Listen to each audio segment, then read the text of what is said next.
Greetings, twin flame lover. Are you ready for 3 twin flame signs that no one talks about? Stay tuned. So the first sign that nobody talks about is being unattached. So this is truly a sign of not only the enlightened master, but also of the twin flame beloved who is either ready for union, ready to call in her beloved, ready to stop the counterfeits and dead end dating drama. What this is a beloved whose heart is so open wide that she's not attached to if it's Jerry or Jack or Joe or Jane, but instead her heart is open and she's coming from that flood of flow and passion for life. So many people that I see get stuck in the twin flame runner chaser syndrome, or, being caught up with breadcrumbers, unavailable love. These are people who are stuck in attachment. They are attached to the outcome. It's got to be from this person, or it's got to come in this timing, or it's got to come in this way. It's got to look like this. And I know it's so tempting to be there. I have been there myself, and I've helped thousands of people out of this dead end drama. The key here is to reverse that attachment with really trusting and attaching to the Creator and attaching to our joy and truth. So many people are conditioned to find their truth outside of themselves, but truly twin flame love and truly joy and love itself is an inside job. So if you find someone who is twin flame obsessed, that woman is probably not ready for her twin flame. If she is just wanting it to be with him, if it's not him, then she's gonna be so heartbroken that she's gonna die, and she's not willing to go through that death and rebirth, then she's really not ready for her twin flame. On the other hand, if she is open and surrendered and unattached to how the universe wants to surprise her, enthrall her, and bring her the most bountiful, beloved relationship, then that is a little known sign, and congratulations if that's you, because you are ready for your twin flame.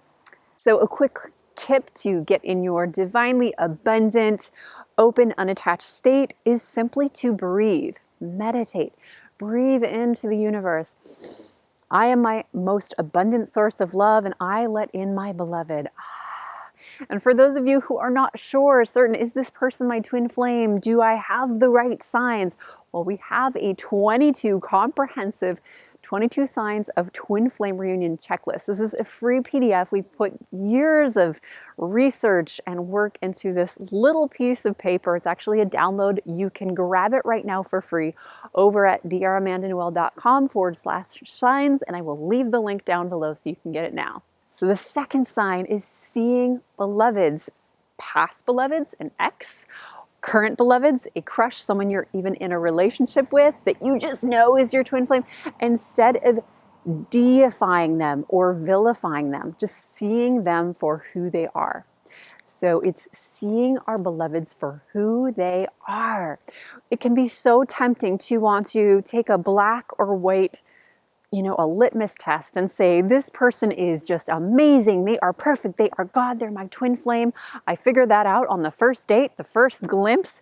We all are so attracted to love at first sight. We like these twin flame blogs that tell us that there's a hack in the matrix. We can just find that one person that will take all of our pain away. But that is the classic Disney disempowering message. We as true twin flame lovers are so empowered that we're able to tune into love in every moment. We don't need to be saved.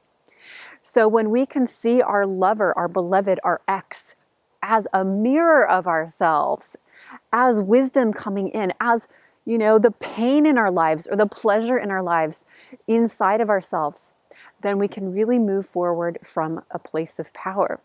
So the key here is, if you have a beautiful beloved in your life, to see that bounty as a mirror of ourselves.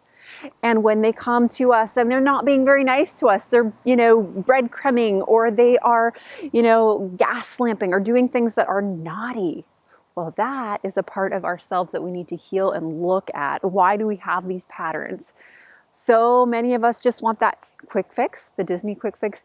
And when we go into that drug-like state, we're not able to really be in the present moment. So again, we don't want to vilify our exes and say they're a jerk. We don't want to say, oh, our current twin flame, the person we think is our twin flame, is this perfect solution for us, this angel that's here to heal us, the savior. Instead, everything in between, the shades of gray. So my quick tip for you is, if you have an ex and you have vilified them, maybe ask yourself, how is that person a mirror of your past self, how you treated yourself, and how are you willing to let that past part of yourself go? How can you love it, forgive it, and move on so that you can mirror more amor? Post in the comments below how you are going to let go of your past, or how you're going to embrace your twin flame mirror with positive affirmations, forgiveness, and letting go and letting love. I'd love to hear. The third sign, and a little known one, is taking responsibility for the black hole in our lives. What I mean by the black hole in our lives is that space in our lives, that proverbial place where we stick our trash, where we don't want to look at it. For some women, this could be their debt, their financial situation. For other women, it can be that they never want to look at their body image, and they are successful, high achieving, businesswomen that are, banking on all of their brains, and they don't want to look in the mirror. They don't want to see their naked bodies. They don't want to expose this to someone. For another woman, it could be her issues with her self-esteem and just constantly attracting people that dump on her. She doesn't, set healthy boundaries, and she has friends that just use and abuse her, and partners and things like that. For me, I had a couple of different black holes, but one of the most painful black holes is I was incredibly embarrassed about my biggest source of power, which was being a shaman. And I was dating all kinds of conservative men, conservative Christian, conservative corporate, conservative Jewish, because I was so embarrassed about the raw and real me that is a truth seeker that doesn't like to conform and fit into boxes. And I would go on dates with them, and I was in this black hole shame about being a shaman because I'd been killed in past lives for being a priestess. And I would do this sneaky thing. I would go on dates with them, and I would start psychically reading them. And many of them fell in love with me because they were enamored. They're like, how do you know so much about me? How are you so tapped in? And they would also be kind of creeped out at the same time. They would have this push-pull.